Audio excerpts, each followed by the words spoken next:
Oh,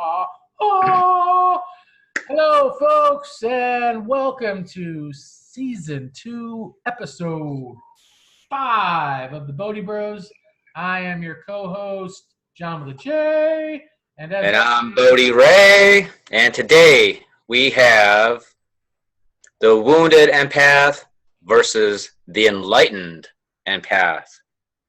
Where do you fit in? Are you asking me, man? Yeah, I'm asking you. Shoot, I don't even know, player, but we'll find out when All right. we get into this episode. So let's get into an empath, what an empath is. Basically, an empath is somebody you look at somebody and you could put yourself in their shoes. Somebody who's very attuned energetically to their environment and to the energy of others. That wears a size 12? No, just Yeah. kidding. Most of the time, people who are empaths are people who end up growing up using it as a coping mechanism, I would say. A lot of times they've had to develop that attunement to their environment to keep themselves safe. So, is dad in a good mood today? Right. Is it safe to come out of my room right now? Is it? So you develop this coping mechanism of being very attuned to your environment, very attuned to the energy of other people. And a lot of it is to be, is it safe? Or sometimes you have to be the one that gives the support in the family. Maybe you're the one that everyone leans on. Maybe you're the one that everybody goes to. Okay. So what I see, granted there's people who are born just highly sensitive anyways. There's highly sensitive people. People are more sensitive to their environment. But what I see is that people that have to use that as a coping. And so really I think an empath is somebody who has an overactive first chakra. First chakra is survival, fight, flight. So you're using that energy, that first chakra for your environment. Is it safe? What's the feelings of this environment? And a lot of times an empath, so they have an overactive first chakra and a blocked third chakra. Third chakra deals with your self-worth, how you see yourself, self-empowerment, confidence. So the empath goes through life with this, and the wounded empath will sometimes hear about this stuff about empaths and be like, yeah, I identify with these traits, because most empaths are people who are people pleasers. They give. They give. To the point of exhaustion a lot of times. Right.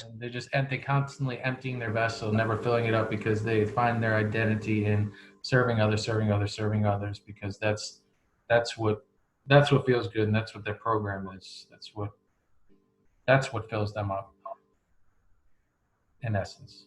Right. Yeah. So they hear this stuff about, they go on YouTube, or they hear this stuff about, empaths, and that's what I'm empath.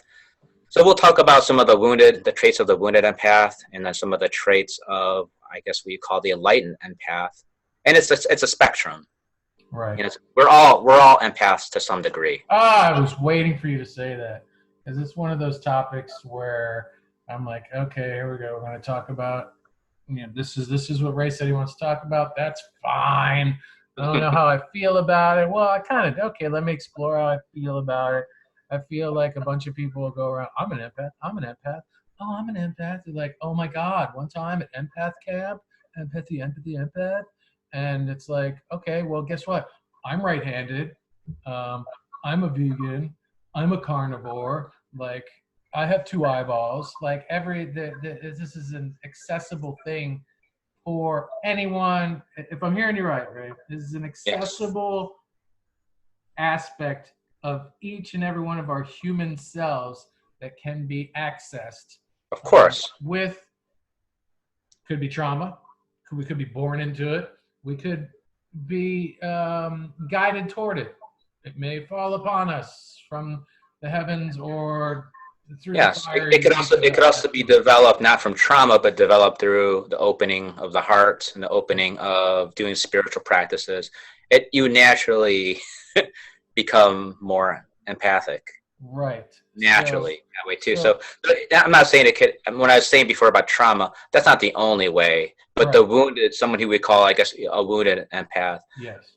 would that's why they acquire that in childhood as a safety mechanism, as a way of coping.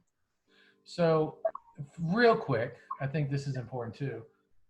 Empathy can quickly be defined as be one that is being not one being able to understand or imagine somebody's pain or feelings or circumstance, whereas an empath is someone that can feel your feelings and can process, detect, and essentially feel your what you're projecting out of you at any given time, correct? Yeah, supposedly.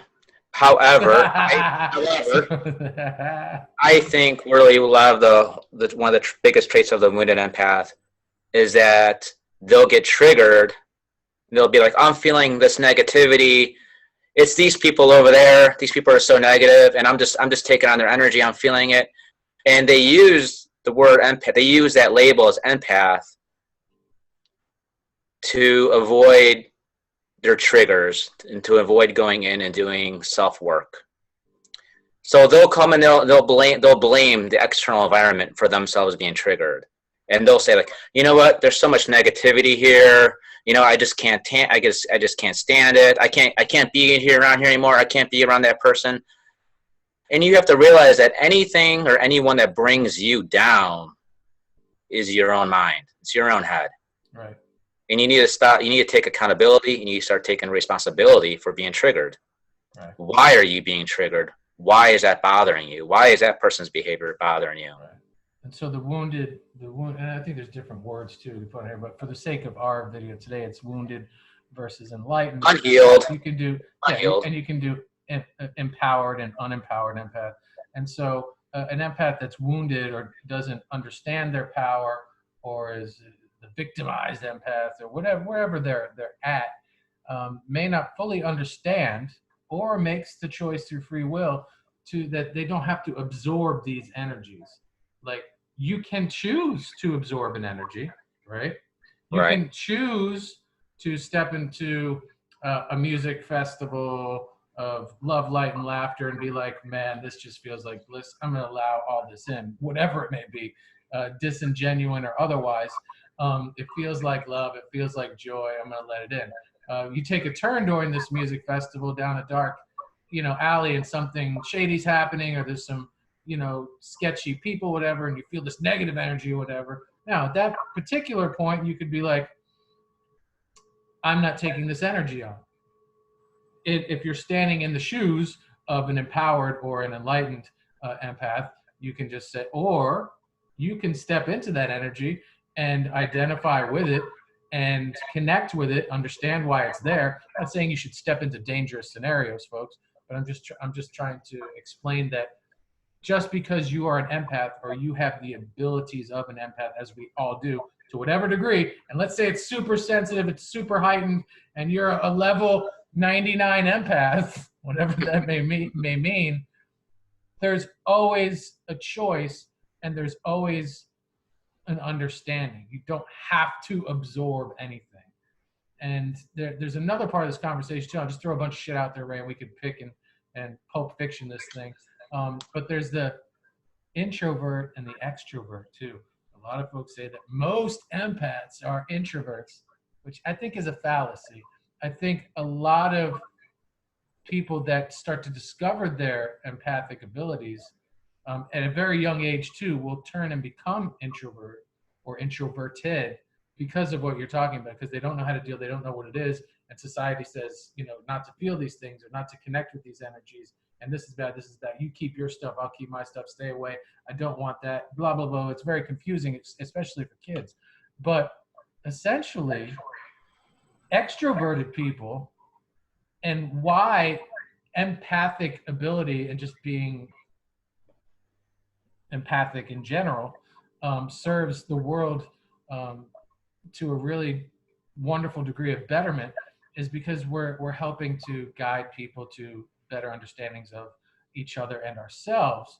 So that would really play into being an extrovert, not an introvert, because if you're constantly hiding, then you don't have the ability to help, other people connect to themselves or other people if you're not entering social situations or Well, community. a lot of the people who are empaths, like you said, are introverted. They have a weak sense of self, weak sense of identity, and I know sometimes that's a paradox, or in some spiritual circles, because some people say, well, the self is just an illusion, I shouldn't have a self, and blah blah blah. But everybody, you need to have a healthy sense of self, and having a healthy sense of self is what gives you those boundaries. So that's what the part of the healing is. And I think a lot of people who empaths that need to heal, that's what they kind of need to work on. They need to work on sometimes saying no to people, being empowered, self-empowerment. Sometimes that love and that giving that you want to give others because you're an empath should be given to yourself.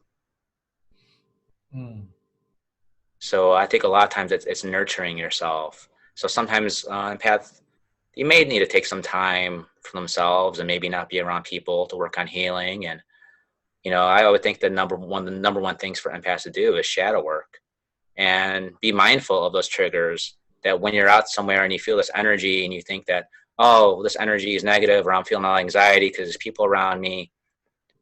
Why are you feeling that? Is it really their energy, or is it really your own being triggered? Right.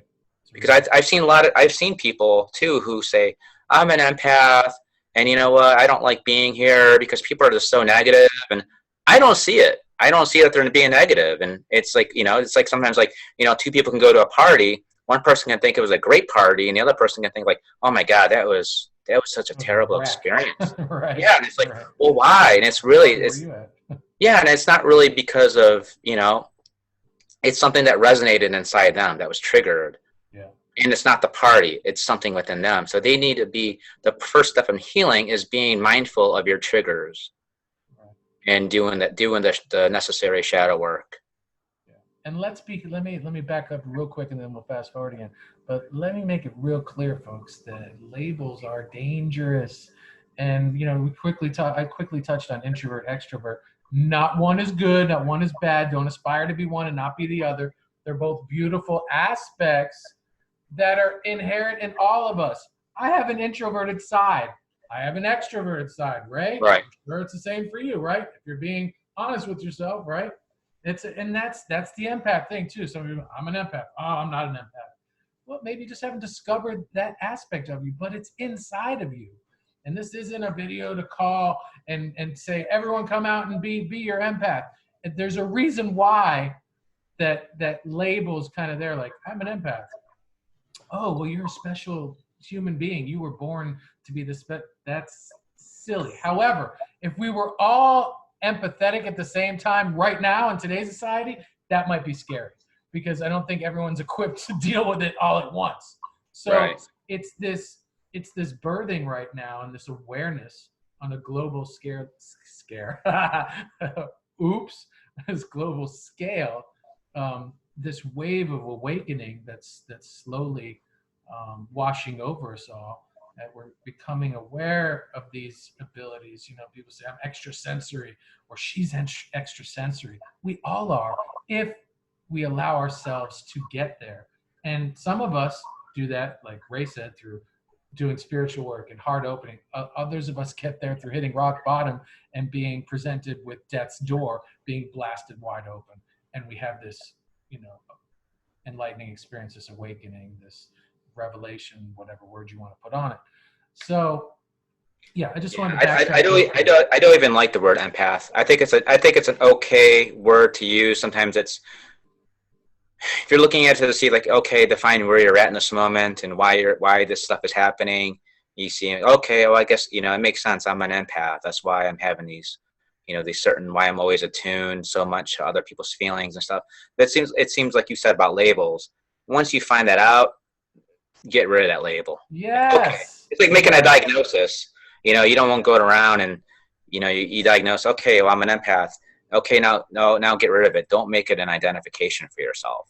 Right. And we also talked about, like, before the show started, real quick, we don't talk too much, folks, about what we're going to talk about because we want it to be a surprise for us too. But like utilizing this newfound skill, right, or weapon for good or evil too. And, so we talked about how we're going to entitle the video. We're going to make it like the Empath Jedi versus the Empath Sith, or, what makes sense. But then there's that gray area in the middle.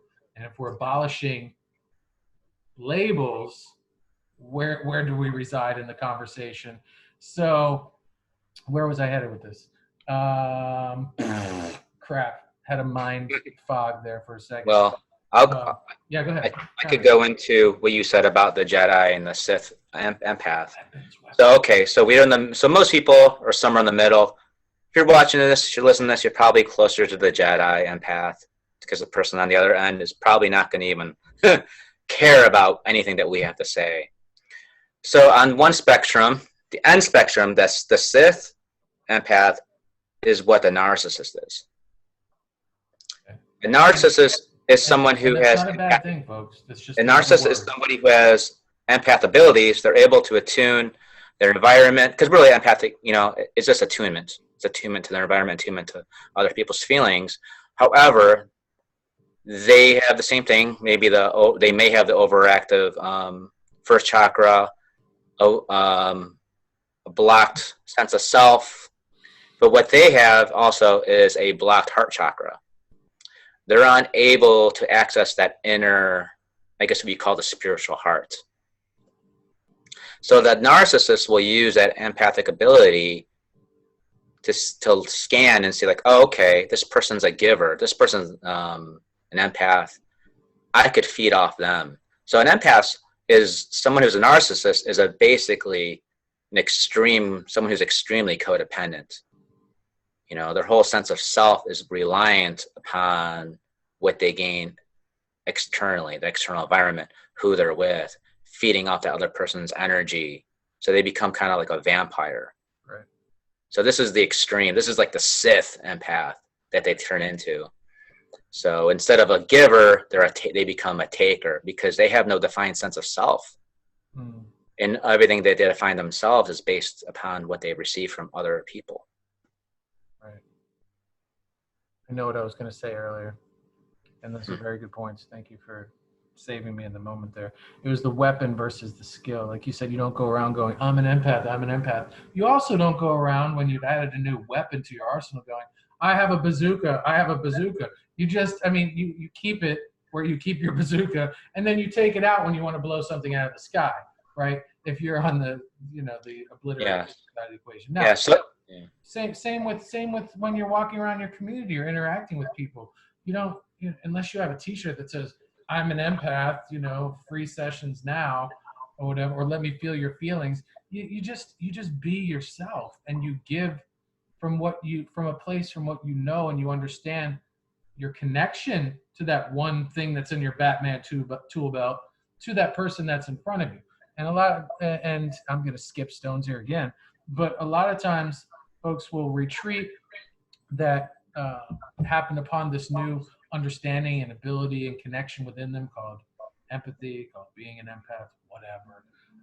And they say, well, I keep attracting all these people, these energy vampires, like you said, or these not. Anytime I go somewhere now, because it's so prevalent in me being an empath now, that they just come to me. To which I would challenge them. Why are you attracting these people into your experience? There's a reason why we bring people into our present moment, whether it's a mirroring or a suppressed element in ourselves that we're denying, disowning, and just pushing, not acknowledging, whatever. And so, there's the labels again. There's, if you're constantly attracting narcissists into your experience, it's probably a part of you that you've suppressed. It's not a bad thing to be codependent. It's not a bad thing to be a narcissist. It's just a thing. And a lot of us have those elements inside of us, and until we can heal certain unresolved traumatic wounds within us will keep attracting the same Yeah. types of people instead of So the narcissist has the empathy, but they don't have the compassion to go with it. there you go. So that's where it is. So normally, so when you're healed, we're saying, I know we're using the label empath just to do this, but I agree what you're saying about labels, and I think that labeling yourself as an empath is a way to spiritual bypass doing a lot of work, because it's like, oh, I'm an empath, I don't, these energies I'm attracting and blah blah blah, and it's also separation too, separation consciousness too. Yeah, Or definitely. I'm better than you are, or I've achieved right, this more thing special, that you can't yes. have, or So that's part of what you would call an unhealed or a wounded empath, is somebody who goes around and calls himself an empath, and kind of like uses that as a way to create a sense of specialness or better than you, or use that to bypass doing any kind of inner work of why they're triggered by these other people that they're coming into contact with. Yeah. So the more you heal, you're able, what you would call like the Jedi empath becomes what I would call an alchemist. So an alchemy is like turning lead to gold. That's the metaphor. Yes. Basically turning but it could also be turning a bad situation into a good, situation. Right. So you're able to use that authentically, go into a situation, into a person, and kind of flip consciousness. Mm. You're able to kind of by your presence, by that open heart, and you could see that person is, this other person has this anxiety or fears, and just by holding space with them and being in the moment, you can kind of allow, and you can step into their perspective and see things from that, why they are the way they are. And, maybe you can offer some kind of advice or some kind of words if it's permitted and it's in the right, Yeah. And a lot of times, Ray, it's just that presence and just giving that person that, just that feeling of being able to safely express whatever it is they have going on. And I told you that story before about the drunk old man, wearing all of his USA Trump stuff on the bench that day. And it wouldn't really be typically a guy that I start having a conversation with, not because of the Trump stuff or because of the America stuff, just because like the way he was drunk and he looked angry and he was just like, I'm like, oh, this guy's going to push his agenda on me or whatever. And I don't, that stuff doesn't bother me. So I didn't mind sitting next to him. Right. And the long story short was, he just looked at me and like he was ready to start a fight. And I'm like, I really didn't care. I just, for some reason, I had peace in the moment. I was just waiting for my partner in the store, right? And he's like, and before he could say something, this was the choice that I made. I said, hey, man, you seem pretty angry. What's going on? And he said, angry? How do you know I'm angry? And I was like, are you? And he's like, I am. And I'm like, it's okay to be angry. What are you angry about? This dude breaks down and starts crying. Wow. And he was like, and that's not the exact way that the dialogue went. It was much more sweeter and simpler than that. But he looked at me and he was dumbfounded, Ray. And I think I've shared this story with you before. He's like, man, in my 66 years, no one has ever asked me that question. Wow. And there wasn't much more to our exchange. Like, we didn't say anything. He just sat with that, and you could see he was totally transformed because someone just took the time to ask him, what are you angry about? Because it's not normally safe to express your anger. And no one wants to know why you're angry. They want to know how they can make you feel better. Or how you can make it, let's change that. And that just floored him. 66 years this man walked this planet, and no one ever did that for him.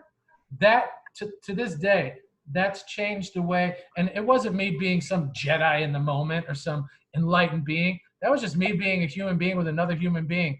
And I wouldn't call it profoundly guided by in the moment or anything like that. It was just human to human, but that changed my life forever because I was like, this man's not alone. How many people are out there that just need someone to sit next to them and ask them how they're feeling? Whatever I would say that's alchemy. Yeah, right? Yeah, I would say that's alchemy for sure. His anger was gone. He never even told me what he was angry about. It was gone. And I think thank you for bringing that up. And yes, folks, Bodhi Ray signed in today as Bodhi Alchemist. By the way, I always let you guys know. And I'm so glad you did, because that's a really big piece to the puzzle of understanding this whole conversation that you brought up today.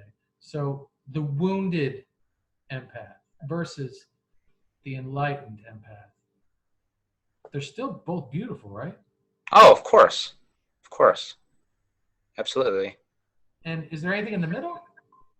Well, of course, there's a spectrum in the middle. I mean, I think there's definitely a middle So part. the gray Jedi in the I middle. guess so. I guess, somebody who's still in the process of healing, maybe, and so kind of recognizing. And I also think that like I would probably label myself as a gray, because I feel like the here we go to labels again. Only because, for the sake of illustration here, because I feel like the enlightened label Right. is ongoing. It is ongoing. Like Yes, it's it's that ongoing. Yes. whole like Right. the onion, man. It's the ever peeling onion. You're like, oh, I'm there. I'm an enlightened empath. Oh shit, there's another layer. Like 3 years later, right? You're like, oh, now Right. I understand it to a whole nother. And even I think I heard someone talk about this once about um, as it pertains to being an empath and empathy, whatever. About our thoughts, like we don't keep them in our heads, and our feelings don't just stay in our bodies. We emit them outward, right? Like, Okay. so if Yeah. someone's really attuned, like a super attuned empath, right? Um, you might not be saying something right now outwardly, but I can almost telepathically understand what your thoughts are just by reading your body language, by the things that are emitting outwardly. Your actual energy that you're emitting strikes me in a way, and I pick up on it in a way where I understand your thoughts, not just your fin. And it could be your anger, it could be you undressing me with your eyes, and I'm like, he is imagining me naked right now. And the more and more attuned and adept you get with being an empath, I fully believe that spectrum is available to everyone. Of course. It's intoxicating, it's electrifying, it's also terrifying.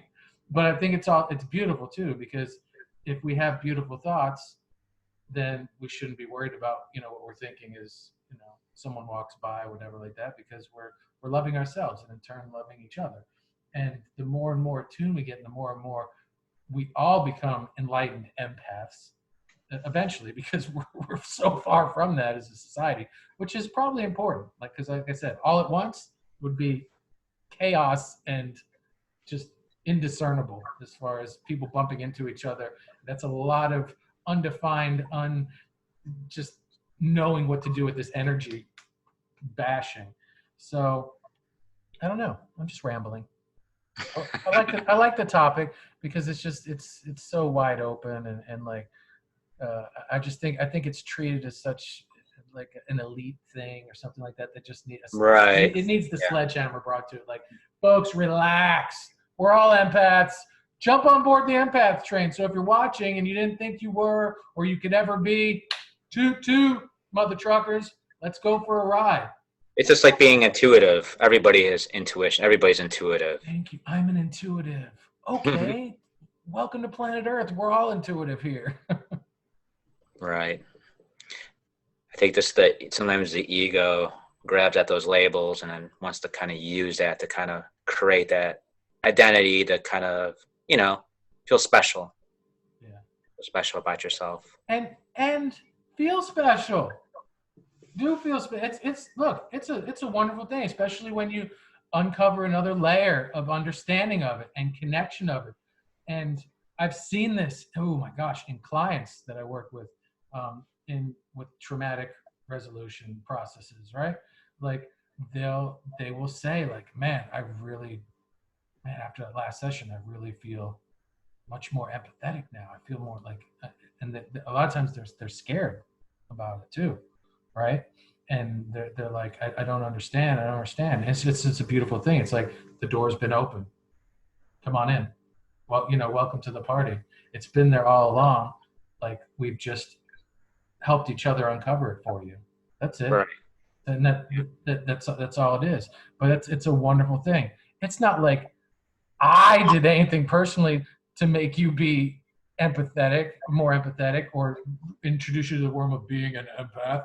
It's been in you the whole time. We just did some work together, some healing, some deep diving traumatic resolution that woke that back up inside of you. It's always been there. It's just been hiding, since Right. one age or another. Maybe for some of you, your entire life, you haven't been able to connect with it that you can remember. What do you think it keeps people from connecting with it? Oh, a terror. Terror. Yeah, man. It's just because we're not taught too that it's okay. No one ever taught me in school about this subject.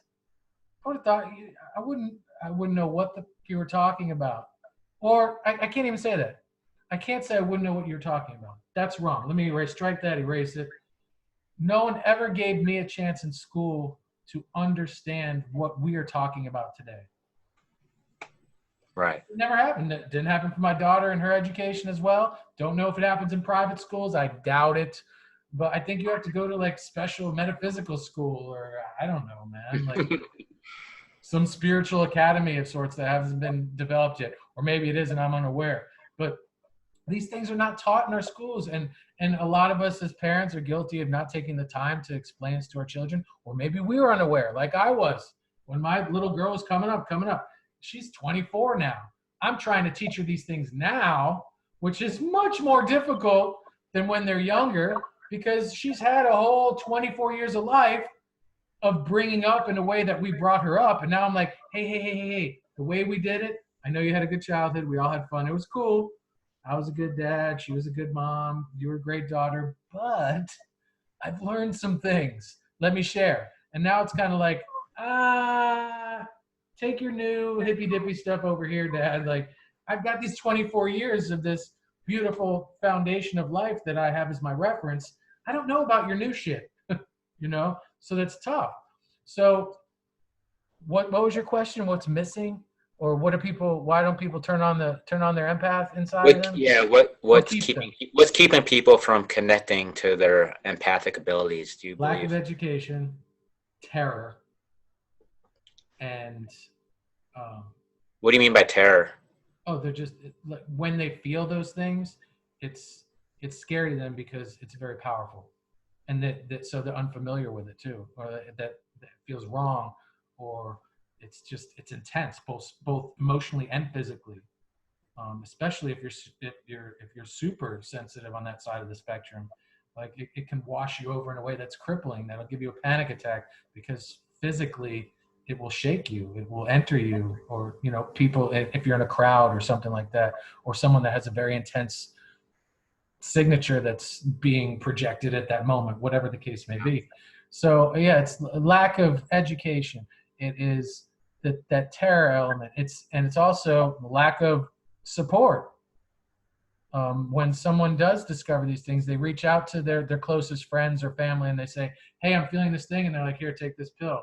Or here, go, you sound crazy. Go talk to this psychiatrist. And then they'll give you a pill. Or, or hey, that'll go away. Just here, let's do something to make you feel better. But we are a distraction culture. So what keeps people from empathy? Distractions. Distractions, yeah. Because that's the hard stuff. When someone says, like when my partner says, I want someone to feel my pain. When I first started dating her and she asked me to do that, I'm like, girl, you are crazy. Why would I want to feel your pain? Let's make this pain go away. Like, I'm the fun facilitator. I'm the guy that can make you feel. I've got all the tricks. I've got all the dance moves. I got all the jokes, man. I'll make you laugh. And she's looking at me like I'm crazy. She's like, I just want you to feel my pain. And she was met with much resistance. I'm like, why do you want me to come down with you and be down with you? And it's only now, years later, where I understand that, like the guy on the bench, he just wanted someone to feel his anger. My partner. I think it comes down to a lot of what we want. We want to be seen, we want to be heard, and we want to be loved. Yes, and yes. Check, please. Yes. So, I mean, I feel like every time we do one of these podcasts, no matter what the topic may be, no matter what, you know, controversy we may address or whatever egg we crack open, man, it always comes down to this very simple thing, does it not? Of course. Be seen, be loved, Be heard. be heard, be felt. Like, Yes. just It's what we really want. allowing yourself to feel that first, seeing yourself first, Yes. feeling yourself first. And a lot of us, we jump like, I'm an empath and I need to go do that for everyone else. And I think that's the wounded empath too, in the spectrum of things, because Yes. you're not turning that light on yourself. Right. Like I said, it's like they want to give and give and give to all these people and everything, but they're not giving to themselves. And then, I think it goes back to what's that one saying that, like the empty cup, Yeah. You got to fill yourself. Yeah. You Yeah. can't give from an empty cup. Yep. Because that life, that is not sustainable. It will crumble. I bear witness to that on a personal level. And I was even being warned by some beautiful people. Fill up your cup, John. Sit down. Stop. I gotta take care of yourself. I'm like, man, you are nuts. You I are think so sometimes we feel guilty about that. yeah. Or even like, even Ourselves. you look at people too, and you're like, oh, they don't understand. You're like, they don't understand. Like, when you get here, you'll understand, man. Like, I'm in the flow, man. I'm helping all these people. Like that's my mission. It's my purpose. And then the world comes crumbling down, and you don't know why. And people start turning on you, and your world blows up. And then you realize, fuck, I forgot about me. That's what I forgot about. And I wasn't even connected to me. And here I was trying to help other people connect. Basically, here's the thing, you end up helping other people to connect with other people. You don't, until you can learn to deeply connect and love yourself, you can't do the same for other people. You No. might say it, but in turn, what you're coaching them and the way you're guiding them is the same way you're guiding yourself. And that's just going to create another army of people just like you who go help other people unsustainably and inauthentically continue to what it falls apart. So I'm gonna do it this week, man. Even before this episode, I'm sitting in front of the mirror again, man, because I need to connect with me. I need that naked mirror exercise, because I feel like in the gray Jedi portion of my journey, I certainly need to love myself more. I need to connect with myself more. I need to understand myself more, um, and just be uber more internal versus externally reaching. I mean, that's just me. Yeah, that's a great idea for everyone to do that. Maybe do that practice. So, what do you do in the mirror? Can you explain that Oh again? yeah. The mirror is just Yeah. sitting in front of a full-length mirror if you can, in a comfortable position, or standing if you'd like. And there's no time limit. It could be 3 minutes. It could be 3 hours. Whatever. Set a timer if you need to, or just allow yourself to slip into a trance with you and yourself, and just allow yourself to be. And whatever comes up, comes up. Whatever thoughts, whatever feelings, and just constantly allowing. Just Yes. allowing. It's a practice of allowing. Oh, and the conversation may start off very negative. It might be like, oh God, I'm so So fat. there's no right or wrong. No, no, So it's yeah, and it's no good allowing or what bad. comes up. You might say to yourself, "You're fat," for an hour, but if you stay with it and you just allow yourself to be with that emotion of "I feel this," just keep allowing yourself to feel whatever you're feeling, and that, much like the guy on the bench, before you know it, you might be looking at that person in the mirror like, you're a beautiful baby boy. And man, you just need to be held. And I'm sorry I've been so damn tough on you and so mean. And it's really a beautiful experience. Like I said, could take 3 minutes, could take 3 hours, whatever. Yeah. It's always different. And anyone that's taken the time to do that for themselves, first of all, that is a loving commitment. You're not doing something, you're not creating something, or are you? Are you being productive? What did you do today? I sat in front of the mirror, loser. Like, it's the culture that we're in. But think about that. You're breaking all the rules by just going to a safe place in your home, quiet place, no music, no anything, just you, yourself in the mirror, and you're loving yourself and you're allowing the moment to just be as it is. I don't think there's much more on this earth that you could do that would be more powerful than that gift of giving yourself the opportunity to just be. It's kind of weird. It's kind of weird how like it's like a paradox that really like change comes from allowing, and change comes from like it's almost like if you want to change, the real change comes not from doing anything. Right. Because when you're trying to do something, you're trying to like you're in a state of resistance to that. That's the word. You said so you're not in a state of resistance.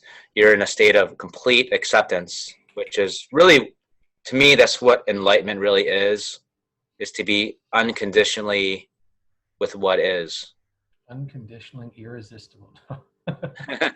Yeah, no. So, dude, I'm so glad you introduced that word that escaped us this entire show so far. It's that resistance. Yeah. You know, I'm learning so much more and more about that. You know, anytime and in the conversation of the empath, like you said earlier, when you walk into that room and there's that negative energy, right? That is resistance. Yeah, and you're definitely like, and if you're really attached to that concept of an empath, you could meet those other people that have those feelings and put up that wall of resistance.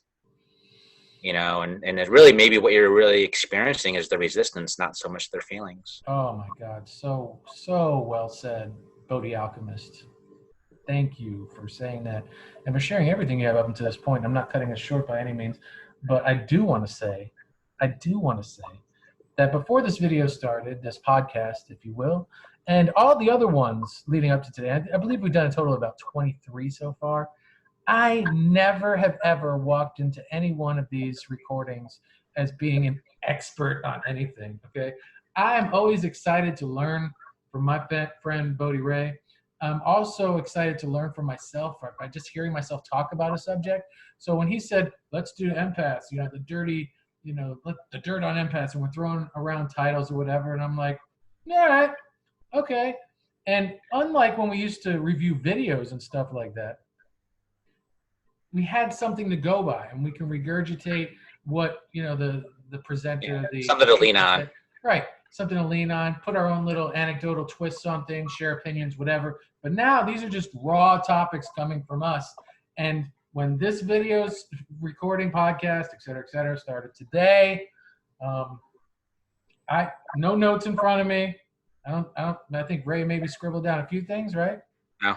Nothing. Oh shit, nothing. So this is just us sharing. Now, if you go back and listen, we may have contradicted ourselves, or I know I probably have once or twice, and that's fine too.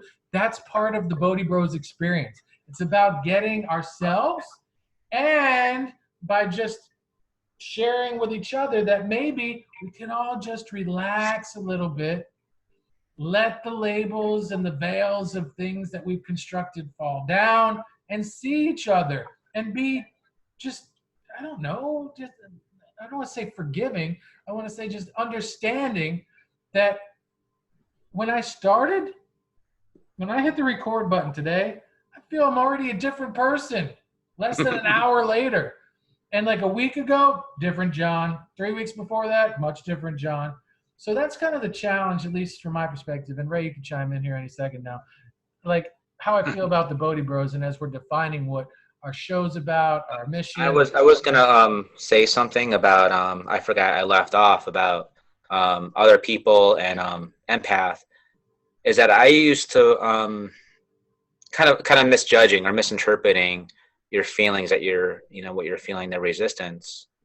Is that I used to be in resistance a lot to men who were very, I want to say very manly, very like more masculine type of men, kind of like the player type, the cocky type of like guys. Yeah.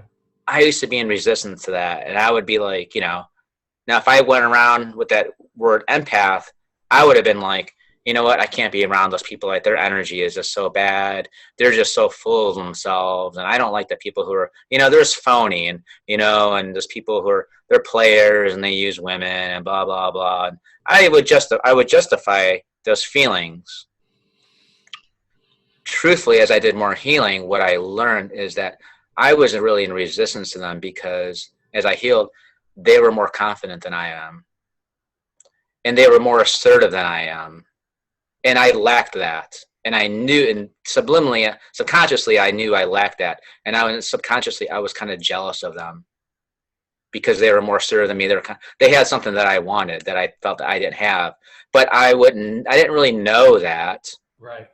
So I interpreted that as like that feeling of that resistance as, I just don't like people who are cocky. I don't like those people who show off, the show off types, like that. I'm like, oh, those guys are jerks, And once I heal that, and I look at in some of those same people that I interpret, that I labeled as, cocky and arrogant and stuff like that, my relationship with them totally changed. I can imagine.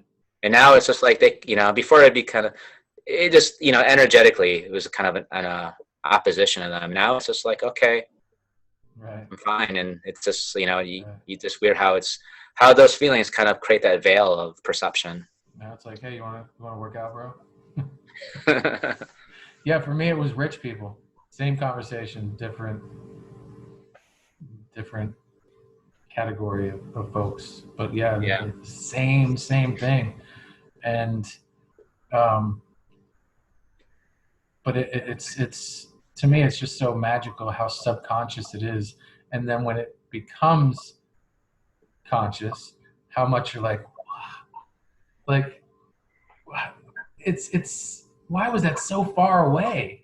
Now it's like right there, and you're like, I get it. Why did I have to go through this thick, dark, torturous forest to get here, when it's like, that's it? Like, yeah, that's it. It's just, what am I? And it's a great question to teach the young folks of today, to teach our children, what, just by asking them a question, what scares you about this person, or, what, as they get older, what are you resistant to? Why don't you like this person? Let's talk about that. What is it? Why do you have these, feelings? Tell me about these feelings. Right. God, it's such easy conversations. Like this, so it's just, I think it's bringing mindfulness and bringing awareness to, like I said before, to what triggers you about certain people and why you feel that way, and that's kind of what I was trying to get at, is some people who are empaths. And I know a person specifically who, they get triggered and they'll be like, well, and they use that empath as an excuse. They say, well, I'm an empath, and, it's just their negativity. And, instead of going inward and realizing, well, why are you feeling that way about that person? And, because sometimes I would see the other person and be like, I don't get that off that person, but, they would see that person as a bad label them as bad or whatever. I'm like, I don't see it that way. So we're so quick to get defensive when people ask us those things, or call us out, if you will, too. And I've come to learn through the very gentle graciousness of my partner. And she's like, well, what part of that person and you are you suppressing, or what triggers you? And I'm like, years ago, it was like, I don't even want to talk about that person. Like, I just hate that type of thing, or I just hate, and it was like so much resistance, like, we'll use the bodybuilders, for instance, or the macho guys. It'd be like, they fucking piss me off, man, and blah, blah. It was just like, I don't want to waste my breath explaining why or how I feel about them, right? Like, It's just like, so, like, that's a category of people that I never want to associate with, And look at me as I'm even doing it right now. Like, I'm talking in the macho bro voice. See, I want to be that person. Right. I do want your muscles and your damn charismatic presence and assertiveness. Fucker. Yeah. Oh, shit. So maybe it goes back because, we didn't experience that before in our life. Maybe we, felt some powerlessness or some weakness. And now it's like, we see those with the opposite of traits that we had. And then we're like, I want to I want to experience that. I thought you initially said it goes back to weed and experience. Yeah, could go back to that too. versus we didn't experience. You lost me and captivated me all in one sentence, and then I recovered after realizing what you said. I'm like, oh, he's not talking about weed and experience. That's a whole nother episode. We'll get there. Hey, do you want to take a few moments before I do a card reading do you have anything else on empaths and empathy you want to hit upon? No, I'm good. I think we covered it all. Do you want to talk briefly about our recent skyrocketing shift from 106 YouTube subscribers to 625? Well, yeah, I want to say thank you for everybody, all those new subscribers, all those new listeners, and thank you very much, Sandy Fabulous, for your help and your support. Very appreciative. You definitely are fabulous. Blew our minds with whatever you did. Amazing. In like less than 72 hours, we went from 105 YouTube subscribers to 625-ish and still growing. A million zillion thanks, Sandy, for taking the time out to help Ray and I. We can't say thank you enough. We'll find ways to. And folks, it's really it's such an inspiring gift that she gave us by just taking the time out to help promote us. However she did it, in her own little secret YouTube promotional way, she did it. And it makes me want to reiterate the fact that we can all do this for each other. It's so easy. It's heartbreaking and just so hair-pulling, frustratingly disappointing when our Facebook communities, our Instagram friends and family, the people closest to us, they can't seem to help support us in those very easy click, like, share ways. It's mind-boggling. But when 520 something new strangers, I use that word very, very loosely here, folks, new friends that we've never met before, can say like, share, subscribe, notification bell. We can all do that for each other, especially for the people that we know and love. So whatever wraps that have been twisted around our minds and our hearts about helping the people in our communities, our artists, our musicians, our philanthropic friends and their organizations and our herbalists, every walk of life, if they have a post that you kind of resonate with, or maybe you're hating on and subconsciously you want to be doing what they're doing. I'm not saying bulldoze those feelings. I'm saying connect with them. And maybe for the first time, share something you would never share or like before, because that's the way that we get traction. That's the way that a show goes from crickets and tumbleweeds to a stadium filled with people and two guys doing what they love because someone decided to help someone else. That's it. There's nothing attached to it. We didn't pay her. We didn't ask her to do anything. She did it out of the graciousness and the goodness of her heart. And I think we could all do that for each other. Sandy, thank you for the inspiration. Thank you very much. Thank you. Folks, please, today, just once, one little like, one little share. Not for us, for anybody. But for us too, that'd be great. All right, I got a deck of cards. All right, cards. I had two decks in my hand. I said right or left. Ray said right, so we ended up with the Spirit Animal Oracle. That is correct. Beautiful cards here. Simple, but oh, look at that. That's nice. A fox. A fox. What does the fox say? I love that song. I haven't heard that in a while. I love nonsensical things. I think that's why I really adored the Beastie Boys. Go ahead, talk about alchemy. Do you think comedians are kind of like alchemists? That's kind of what they do. You use laughter and humor to kind of raise the vibrations of a crowd or people. That's why I'm addicted to it, man. That's why you are, yeah. That's, Just a thought just came in my head. I don't know. It brings me so much joy to get a genuine laugh out of someone, not a manipulative laugh, because comics can do that too, man. Then I think, that's part of the which side are you going to choose, Um, but just to really get a beautiful, heartfelt laugh out of someone, there's some wonderful noises on this planet and feelings, but that's got to be up there in the top three for me, man.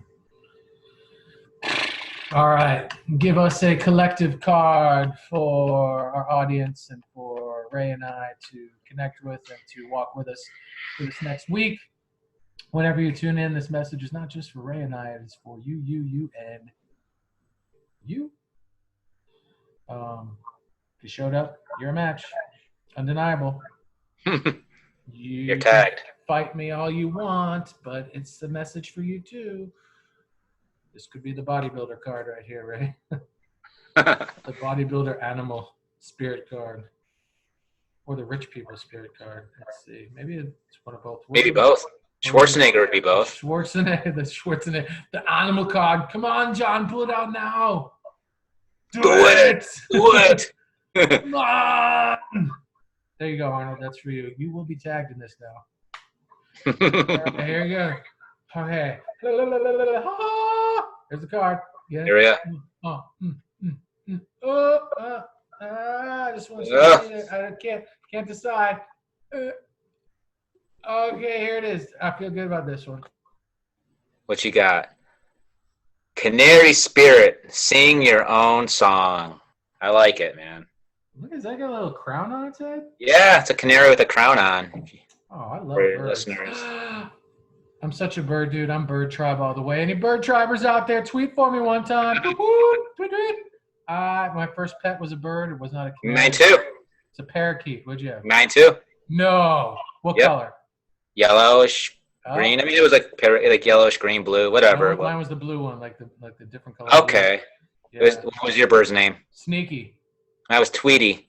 Sneaky and Tweety. Back together again. Let me read the message here. All right. We love this card. Oh, it's standing on. Do you see what it's standing on? What is that? Like, no, I can't tell what that is. It's a flute. Okay. So whatever that means. It says sing your own song. So yes. So that's kind of good for empaths, because empaths sometimes have, they need their own identity, their own sense of self to create those boundaries. Here we go with my 46-year-old ass eyes and no readers on that I should probably have on. Sing your own song, Canary Spirit. Remember, number 12, my favorite number. Oracle message. Canary Spirit arrives to help you find your authentic voice and express what is in your heart. Free yourself to experience your inner light and let it shine as Canary Spirit sings to remind you of your inherent joy and to support you as you sing your own song. Now is the time to let the world know who you really are. Canary Spirit's message is that you are free to be yourself and express your most cherished desires. The world wants to hear your song. If your inquiry is about relationship, you're being called to fully be yourself, for only then will you find harmony and joy. You can make music with others so beautifully when your note rings true. Here's the protection message. Okay. Oh, I think that's if it's in reverse. Okay. Yeah, we don't need to. That's a very good card. Yeah, I like that. I like it. Sing your own song. You know what? Let's read the protection message, only because I feel like when I pulled it out, I may have flipped it. So whatever hits true for you, maybe it's both. Maybe when you saw me pull it out, it was upside down. You're like, oh, it's reversed. I don't know. I presented it upright, though. But here you are. Are you suppressing your true voice? Perhaps trying to sing the song you think people want to hear instead of your own? You create a cage around your life when you express only what you think will help you fit in and get what you think you want. Are you hiding the real you, telling a safe story about yourself to others because you are afraid they will think you are too different if they knew the truth? Canary Spirit comes to help you express yourself in a more honest and authentic way. Yes, not everyone will agree with you. In fact, not everyone will want to hear your originality or accept your uniqueness. You must not give this a single care. Wow. There will be plenty of people, opportunities, and wonderful new experiences that arrive as if by magic once you open your own cage door and fly free. Canary Spirit is cheering for you and wants you to know you are safe and loved. Find your voice and have courage to spread your wings and sing out loud. The world needs your true song. I like that. I like that one better. I do too. I wonder if it's a reverse thing or if it's just a different message, because it said your protection message. It didn't say reversed on it or anything, but maybe that's what it is. I don't know. We need that canary spirit, man. Yeah, buddy. Tweety and Sneaky coming back. I don't know. I'm looking at the guidebook. I'm not seeing anything in reverse. Blah blah. It doesn't matter. I read them both anyway. Yeah. So, all right. Do we have any housekeeping or any general things that we need to share or say? Just that, we have a lot of new listeners now. Would like to, maybe give us some ideas for topics to cover. Please. My gosh. Yeah, drop us some comments. We got some great comments. Our latest podcast recording that was dropped on YouTube has almost 100 views or listens, if you will. That's pretty exciting. We've never had that many before, so thank you to the new folks joining our community and sharing the love with spending some time with us. On Anchor, that shows us all the platforms that we're on, Spotify, Apple Podcasts, all that stuff. We are nearing our first 1,000 plays. We are up on 900, so thank you for that. And slowly but surely, comfortably for us, getting ourselves and our ideas and our blatherings out there for people to connect with. And so the more you give back to us as far as input is concerned, the more that we can provide for you as far as what you specifically want to hear and sharing with. So let us know, as Ray always lets us know. I got nothing else, man. You got nothing else, man. Wrap it up. All right, so season 2, episode 5 is a wrap. We'll see you next time. Right. Namaste. Yeah, it was good having you. Thanks for having us. Thank you. See you soon. Yes, thank you. And scene.